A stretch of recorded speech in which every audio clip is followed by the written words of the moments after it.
Hello और नमस्कार दोस्तों, स्वागत है आपका M2M क्लासेस पर। देखिए, नाउन की अपनी पिछली वीडियो में मैंने आपको कुछ क्वेश्चन कराए थे, जिसमें मैं आपको simply attribute, subject, verb, object और पार्टिटिव और कुछ ऐसे शब्द पूछे थे जो आप डिसाइड कर पाएँ कि कौन सा पार्ट ऑफ स्पीच के हिसाब से कौन सा सब्जेक्ट है, कौन सा ऑब्जेक्ट है और कौन सा वर्ब है।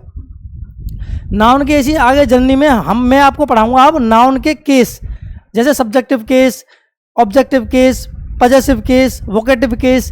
क्या होते हैं केस? हिंदी में तो आपने सबने सुना होगा, कर्ता ने क्रिया को कर्म से करण के लिए पादान से अलग होना या अन्यथा आदि आदि चीज पढ़ी होंगी। इन्हीं को कारक बोलते हैं इंग्लिश हिंदी में। देखिए, 1 सेकेंड, मैं आपको पढ़ाने वाला हूं नाउन एंड केस। ये केस को हिंदी में केस को हिंदी में कारक बोलते हैं। कारक जो केस होता है नाउन का, ये कैटेगराइज किया जाता है। जैसे इसको कैटेगराइज करूं मैं तो ये पार्ट्स में कैटेगराइज होता है। जैसे पहला पार्ट होता है मेरा सब्जेक्टिव केस। कौन सा होता है? Subjective case. सब्जेक्टिव केस क्या करता है? सब्जेक्टिव केस क्या करता है? It denotes about subject. ये क्या करता है? ये सब्जेक्ट के बारे में बताता है कि पूरा सेंटेंस सब्जेक्ट के ऊपर डिपेंड है, या फिर हम क्या डिनोट करने वाले हैं, या कौन सी चीज सब्जेक्ट के बारे में बताने वाले हैं। नेक्स्ट कैटेगरी होती है हमारी नाउन की objective case.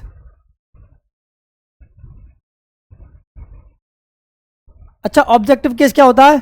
Same to same, जैसे सब्जेक्टिव केस सब्जेक्ट को बताता था, ऐसे ये ऑब्जेक्टिव क्या करता है? It denotes about object. अच्छा, आप लोग समझ तो रहे हो ना, ये मैं ऑब्जेक्ट सब्जेक्ट बार बार क्यों कह रहा हूं? क्या किसी को एग्जाम्पल देने या कोई उदाहरण देने की जरूरत है क्या? चलो मान लिया आपको उदाहरण देने की जरूरत है, तो देखो सब्जेक्टिव का उदाहरण देखिए। मैं आपसे बोलूं Ram is a good boy. Ram क्या है? एक अच्छा लड़का है। तो इसका सब्जेक्टिव केस क्या बना दिया मैंने? राम को। Are you getting what I want to say? आप लोग समझ रहे हो ना मैं जो कहना चाह रहा हूं? अच्छा, नेक्स्ट देखिए, ये ऑब्जेक्ट के बारे में क्या बता रहा है? जैसे आई सॉ रीना। मैंने किसको देखा? मैंने रीना को देखा। तो मैंने पूरा डिपेंडेंट या डिनोट क्या कर दिया ऑब्जेक्टिव केस में। तो इसमें मेरा ऑब्जेक्ट क्या है? Reena. I hope guys you are getting well and what I want to say you are getting clearly. ठीक है, नेक्स्ट कैटेगरी क्या होती है मेरी? नेक्स्ट कैटेगरी होती है मेरी वोकेटिव केस की। वोकेटिव केस ये क्या करता है भाई? देखो, वोकेटिव केस क्या करता है? It tells about the third person. ये मैं कह दूं जैसे कि मैं और आप बातें कर रहे हैं, लेकिन हम बातें कर रहे हैं किस तीसरे आदमी की, तो वोकेटिव केस हो जाएगा। जैसे मैं आपसे बोलूं कि भाई मेरी लड़ाई हो गई थी आज, लेकिन अंकुल बहुत बेकार आदमी है। तो मेरा वोकेटिव केस के लिए जो मैंने सब्जेक्ट को चुना वो थर्ड पर्सन को चुना। और थर्ड पर्सन कौन सा है? जो मैंने वोकेटिव केस के बारे में, तीसरे के बारे में बता दिया आपको। ये क्या करता है? It tells. अच्छा, ये बताइए, इट के साथ मैंने इसकी सिंगल फॉर्म क्यों लगाई है? कोई बता सकता है मुझे? डिटेल में पढ़ेंगे जब सिंटेक्स पढ़ेंगे। It tells about third person और कह सकते हो अनदर पर्सन, मतलब या तो तीसरे व्यक्ति के बारे में या किसी अन्य के बारे में। जैसे भाई देख, मेरी उससे लड़ाई हो गई थी, वो बहुत दुष्ट प्रकृति का है, तो मैं किस तीसरे के बारे में बात कर रहा हूं? तो सब कर लीजिए, मैं वोकेटिव केस का यूज कर रहा हूं। सबसे खतरनाक केस होता है पजेसिव केस। कौन सा केस खतरनाक होता है? पजेसिव। जैसे मैं पूछता हूं कि ये एसी किसकी है, टी शर्ट किसकी है, आप किसके हो, तो जिसके अंदर का है, की है, के है आते हैं, वो पजेसिव केस होता है। देखो कैसे, जैसे मार्कर मेरा है। Are you getting? जैसे देखो, मैं आपसे बोलूं पजेसिव केस क्या होता है? पजेसिव केस ये ओनरशिप दिखाता है। It denotes about ownership. It denotes about ownership. Ownership कैसे? मैं आपसे बोलूं कि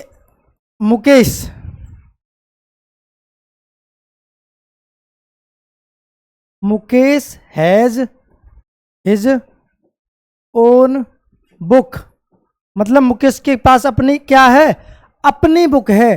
तो इसमें जो ओनरशिप दिखा दिया उसने, इसको ही पजेसिव केस बोलते हैं। पजेसिव केस को बनाने के लिए ना एपोस्ट्रोफी एस का यूज किया जाता है। आप लोग भली भली बातें से सुनते होंगे, जैसे मैं आपसे बोलूं कि मेरी बुक आपकी बुक से अच्छी है, क्या करूं, my book is better than your book, है ना। और my book is better than yours कह सकता हूं अगर एपोस्ट्रोफी एस लगा दूं तो। इसको पजेसिव केस बोलते हैं। डिटेल में पढ़ते हैं अभी, देखो कैसे।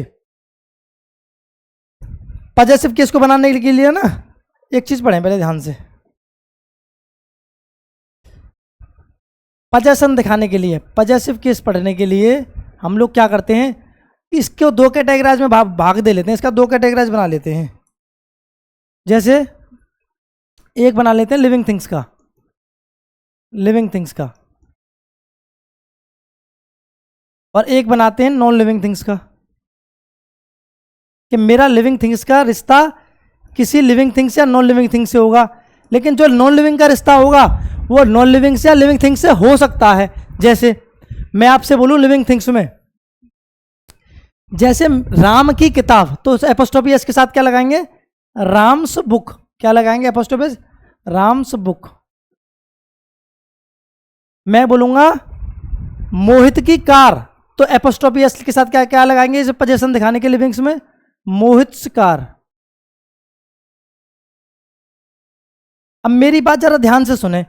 मैं आपसे बोलूं जैसे टेबल के पैर, टेबल्स लेग, मैं क्या इसको ऐसे लिख सकता हूं मैं, नॉन लिविंग थिंग्स का पोजीशन दिखाने के लिए क्या मैं वाक्य को ऐसे लिख सकता हूं कि टेबल्स लेग्स, इसका पोजीशन क्या मैं ऐसे दिखा सकता हूं? कोई बताएगा मुझे? क्या सर ऐसे पोजीशन दिखा सकते हैं अगर नॉन लिविंग थिंग के साथ मैं कोई पजेसिव केस लगाऊं तो? नहीं। अगर हमें नॉन लिविंग थिंग्स के साथ कोई पोजीशन दिखाना होगा तो ये लिविंग और नॉन लिविंग के लिए पहले आप दो रूल लिख लीजिए। लिविंग का रूल क्या होता है, मैं आपसे बोलूं जैसे कोई नाउन है, कोई नाउन के साथ मैंने क्या लगा दिया, एपोस्ट्रोफी एस लगा दी, प्लस उसका पोजीशन लगा दिया। क्या लगा दिया, पोजीशन। जैसे जिसकी भी नाउन है, जिसकी भी कोई चीज़ है, उसका पोजीशन बता दिया। जैसे मैंने राम की किताब बता दी तो राम के साथ एपोस्ट्रोफी एस लगा के मैंने बुक बना दिया। लेकिन अब नॉन लिविंग थिंग्स में क्या करने वाले हैं हम, नॉन लिविंग थिंग्स में करेंगे पोजीशन पहले लगेगा, पोजीशन पहले लगेगा, पोजीशन के पहले लगा के फिर लगाएंगे ऑफ, फिर लगाएंगे नाउन। इसमें एपोस्ट्रोफी की जगह क्या है, इसमें या कर देंगे इनका यूज। जैसे कैसे, टेबल्स लेग नहीं लगेगा, क्या होगा, लेग्स ऑफ टेबल। और एग्जाम आप लोग समझ तो रहे हैं ना मैं क्या कहना चाह रहा हूं? मैं कह रहा हूं अगर लिविंग थिंग्स के साथ कोई चीज़ का यूज किया जाए, किसी भी पोजीशन का प्रयोग अगर लिविंग थिंग्स के साथ किया जाता है तो उसके साथ डायरेक्ट हिसिंग जैसे बोले तो एपोस्ट्रोफी एस का यूज कर सकते हैं। लेकिन नॉन लिविंग थिंग के साथ अगर कोई किसी पोजीशन का यूज किया जाएगा तो उसके साथ लिविंग थिंग्स की तरह पोजीशन यूज ना करके पोजीशन पहले आएगा और उसके बाद में ऑफ का प्रयोग करके, ऑफ का यूज करके उसका नाउन बाद में आएगा। एग्जाम्पल देता हूं एक दो, अच्छे से समझ जाओगे। जरा ध्यान से देखिए, मैं आपसे बोलता हूं जैसे राम, मैं आपसे बोलूं जैसे, मुझे बताइए गलती कहाँ है। मैं बोलूं आपसे लाइब्रेरी ऑफ राम या राम्स लाइब्रेरी, कौन सा कहना बेहतर होगा, कौन सा लिखना बेहतर होगा? आप लोग अच्छे तरीके से जानते हैं इस बात को कि मैं क्या कह रहा हूँ, लाइब्रेरी राम की, तो राम अपने आप में एक लिविंग थिंग्स है और राम अपने आप में जब लिविंग थिंग्स होगा तो उसका सब्जेक्टिव केस होगा, जो नाउन होगा वो पोजीशन से पहले आएगा।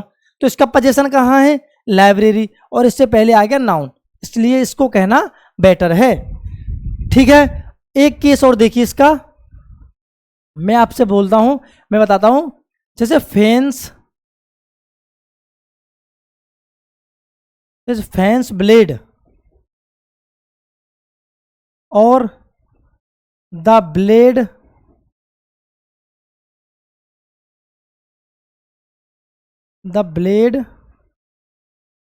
Of fan.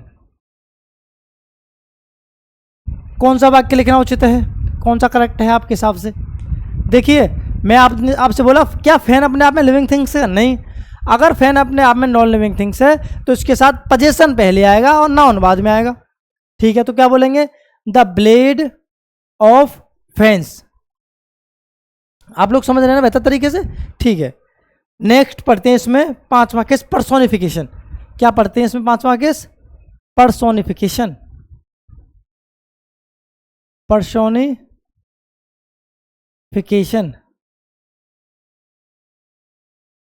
इसको हिंदी में बोलते हैं मानवीकरण। क्या बोलते हैं हिंदी में? मानवीकरण। अच्छा, मानवीकरण को कहते क्या है? कौन बताएगा मुझे? What is personification? होता क्या है पर्सोनिफिकेशन? कोई आप पहले सोचिए, पर्सोनिफिकेशन होता क्या, मानवीकरण होता क्या है? देखिए, इसको ऐसे मान लेते हैं मानवीकरण। आप सपोज करो बहुत ज़्यादा गर्मी पड़ रही है, बहुत ज़्यादा हीट वेव चल रही है, और हम अंदर आते हैं रूम में, एसी चालू कर देते हैं और तुरंत के बोलते हैं कि ठंडा कर देना जल्दी। तो एसी कभी पलट के बोलते हैं क्या कि बैठ तो सही?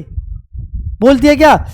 मैं कहना क्या चाह रहा हूँ, आपने एक वो सुना होगा रामायण के केस का कि हे खगमृग हे मधुकर श्रेणी तुम देखी सीता मृग नैनी। क्या खगमृग बोल देंगे हाँ देखी है, रावण ले गया है, कभी देखी थी? नहीं। लेकिन मान ऐसा लेते हैं जैसे हम मनुष्य से बात कर रहे हैं। कभी कभी गुस्से में आके या फिर कोई बात हो जाती है तो बाइक को आप स्टार्ट करो, वो स्टार्ट नहीं होती, तो किक मारते मारते आप क्या सोचते हैं? भाई चालू हो जाना, बोल देते हो ना।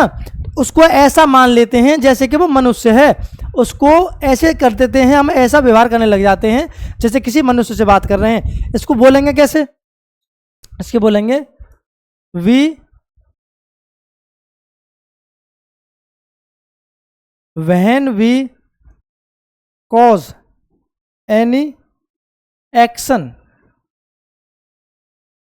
to any non-living thing, to any non-living thing as if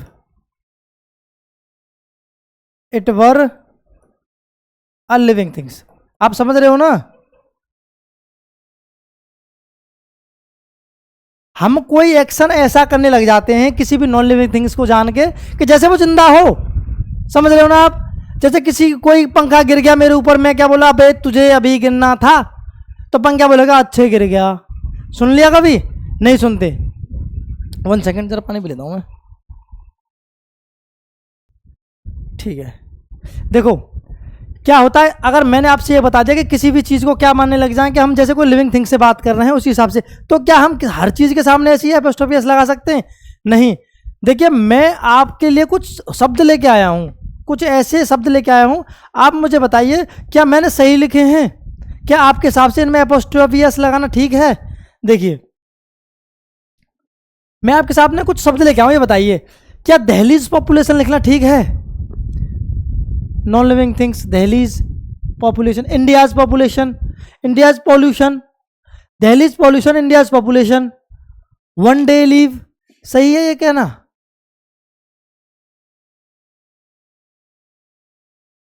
sons raise, confusion start हो जाती है, और जहां से कंफ्यूजन स्टार्ट हो जाती है समझने का काम वहीं से स्टार्ट हो जाता है। देखिए, मैं कुछ आपको यहाँ लिखवा रहा हूं, उनको देखिए किसके साथ यहाँ एपोस्ट्रोफी एस का यूज होगा और किसके साथ इसका यूज नहीं हो सकता। देखो, रूल नंबर फर्स्ट, यदि कोई प्लेस आए, क्या आए? कोई प्लेस आए, तो प्लेस के साथ हम एपोस्ट्रोफी एस का यूज कर सकते हैं। इंडिया अपने आप में प्लेस है, तो इंडिया एक्चुअल में इंडिया की अपनी आपकी कोई पॉपुलेशन नहीं है, पॉपुलेशन तो आदमियों से बनी है ना, ह्यूमन से बनी है। लेकिन इंडिया को कैसे मान लिया गया है? जैसे वो मानव है, जैसे इंडियाज पॉपुलेशन। नहीं तो कहना क्या चाहिए था अगर नॉन लिविंग थिंग्स होता तो? पॉपुलेशन ऑफ इंडिया, नहीं, इंडियाज पॉपुलेशन के साथ इंडिया में हम क्या लगा सकते हैं? एपोस्ट्रोफी एस का यूज कर सकते हैं। हम क्या कर सकते हैं? एपोस्ट्रोफी का यूज कर सकते हैं। ये दहलीज, ये अपने आप में प्लेस है, मैंने बता दिया जहां पर प्लेस होगा उसके साथ एपोस्ट्रोफी का यूज कर सकते हैं। दैट्स दहलीज पॉल्यूशन। ठीक है, ये कहना सही है, ये भी कहना सही है। अब देखो, कोई भी प्लेस हो या फिर कोई टाइम हो, क्या हो, अगर कोई टाइम दे रखा हो, हमें टाइम को इंडिकेटिंग करने के लिए ना अपन लोग क्या कर सकते हैं, एपोस्ट्रोफी का एस यूज लगा सकते हैं। जैसे 1 डेज लीव, 2 डेज लीव लगा सकते हैं इसमें इसका ये इसका कहना ठीक है। और कहाँ यूज कर सकते हैं, देखो जितने भी सेलेस्टियल बॉडीज हैं, सेलेस्टियल बॉडीज, सेलेस्टियल बॉडीज जानते हो क्या होता है, सेलेस्टियल बॉडीज समझते हो, फ्लोटिंग बॉडीज, फ्लोटिंग बॉडीज तो जो यूनिवर्स में फ्रीली घूम रही हैं। जैसे इसको क्या बोलेंगे, सेलेस्टियल को कैसे डिस्क्राइब करेंगे, it is moving freely in the universe, in the universe, इनको क्या बोलते हैं, सेलेस्टियल बॉडीज। देखो जैसे सन्स रेज क्या मान लिया जाता है, जैसे सूरज की किरण, उसको मान लिया जाता है पर्सोनिफिकेशन के हिसाब से, इसमें एपोस्ट्रोफी एस का यूज कर सकते हैं। इसलिए मैं बोल दिया आपसे, मैं आपसे इस बात को समझा रहा हूं कि जितनी भी सेलेस्टियल बॉडीज होती हैं उनके साथ हम एपोस्ट्रोफी एस का यूज कर सकते हैं। ये अपने आप में ठीक है, मून्स प्रेजेंस अपने आप में ठीक है। New years occasion, time indication बताया मैंने आपको, टाइम के बारे में बता दिया, तो इसके साथ न्यू ईयर्स अकेजन के इसके साथ कर सकते हैं।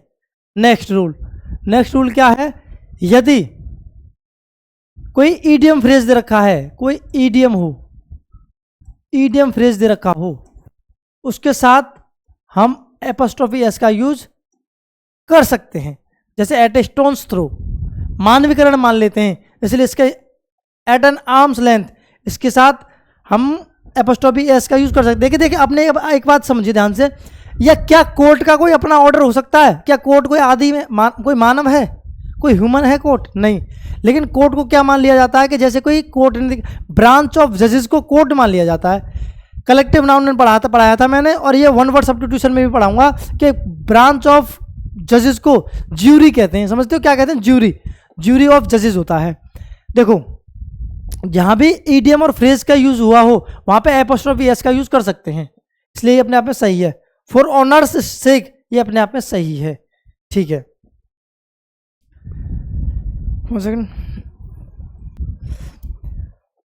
और देखो, और ये मैंने आपको बता दिया कहां पे एपोस्ट्रोफी का एस यूज कर सकते हैं, लेकिन कुछ शब्द ऐसे भी होते हैं जहां पे एपोस्ट्रोफी का यूज होते हुए भी नहीं हो सकता। जैसे देखो पजेशन दिखाने के लिए ना, जहां पे भी पजेशन दिखाते हैं, पजेशन जहां पे दिखाएंगे हम लोग, वो पजेशन हम साउंड से दिखाएंगे। पजेशन किससे दिखाएंगे, साउंड से। साउंड बोले तो जैसे मैं आपसे बोलता हूं कि राम्स कार, राम्स कार बोल दिया, ठीक है, कहना उचित है, उचित है, ठीक है। मैं आपसे बोलता हूं चिल्ड्रंस ग्राउंड, चिल्ड्रंस ग्राउंड, कहना उचित है, अपने आप में उचित है, ठीक है, कह सकते हैं। मैं आपसे बोलता हूं कि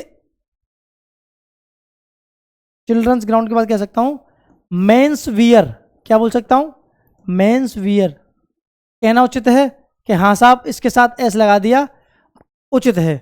अच्छा ये क्या होता है, ये लिविंग थिंग, ये लिविंग थिंग्स के साथ जो चीजें होती हैं ये वो होती हैं साउंड के साथ, ठीक है। अब क्या होता है, आपने देखा होगा, आपने हिसिंग साउंड के बारे में पढ़ा है, हिसिंग साउंड। जैसे मैं आपसे बताता हूं कि पारस, पारसस कार, लैंग्वेज में जहां हंसी आने लग जाए हम बोलने लग जाए पारसस कार्स, कैंडिडेट्स एग्जाम, जहां पे लैंग्वेज में हंसी आने लग जाए तो आप समझ लीजिए या तो हम गलत पढ़ रहे हैं या हमको गलत पढ़ाया जा रहा है। देखो इसको बोलते हैं हिसिंग साउंड, क्या बोलते हैं, हिसिंग साउंड। यहां पे एस क्या लगा होता है, देखो क्या होता है, आपसे मैं ऐसे बोलता हूं कि मैं हिसिंग साउंड को हटाने के लिए ना क्या करते हैं, जैसे मैं आपसे बोलने लगा कैंडिडेट्स एग्जाम,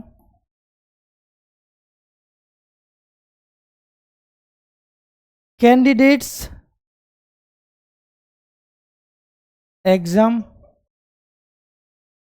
1 सेकेंड,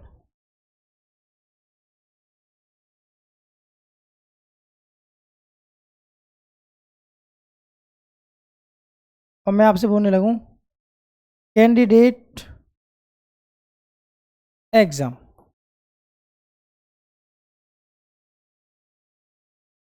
कौन सा कहना सही है इसमें, कौन सा शब्द ठीक है आपके हिसाब से? मेरी बात सुनिए ध्यान से। कैंडिडेट्स एग्जाम्स को जैसे ही हम कहेंगे तो इसमें हिसिंग साउंड आएगी, पीछे एस है और जहां पे भी दोबारा एस आ जाएगी तो ये अपने आप में गलत हो जाएगा। कैंडिडेट्स जो एग्जाम होते हैं ये अपने आप में प्लूरल नाउन बन गया, इसके साथ कोई हिसिंग साउंड लगाई नहीं, कोई एपोस्ट्रोफी एस का यूज नहीं किया, तो ये इसको कहना गलत है।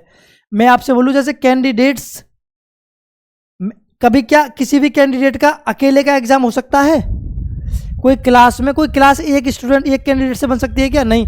क्या बोलूंगा? स्टूडेंट्स एग्जाम बोल दूंगा, लेकिन मुझे कैंडिडेट्स एग्जाम नहीं बोल सकता। क्यों? क्योंकि जब भी कैंडिडेट होगा ना वो अकेला नहीं होगा, एग्जाम होगा तो बहुत सारे कैंडिडेट्स का होगा, इसलिए इसको कहना उचित ये रहेगा बस।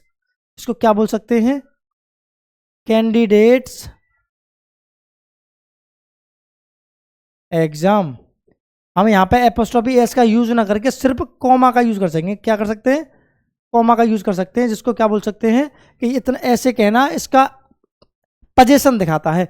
आप लोगों ने एक चीज पढ़ी होगी हमेशा, जब भी आप लिखते हैं ना to the principal I beg to say that I am unable to come school tomorrow, please kindly grant me leave for one day, yours obediently, your obediently and yours obediently. देखो 3 शब्द बोले मैंने आपसे, बोला योर्स ओबीडियंटली,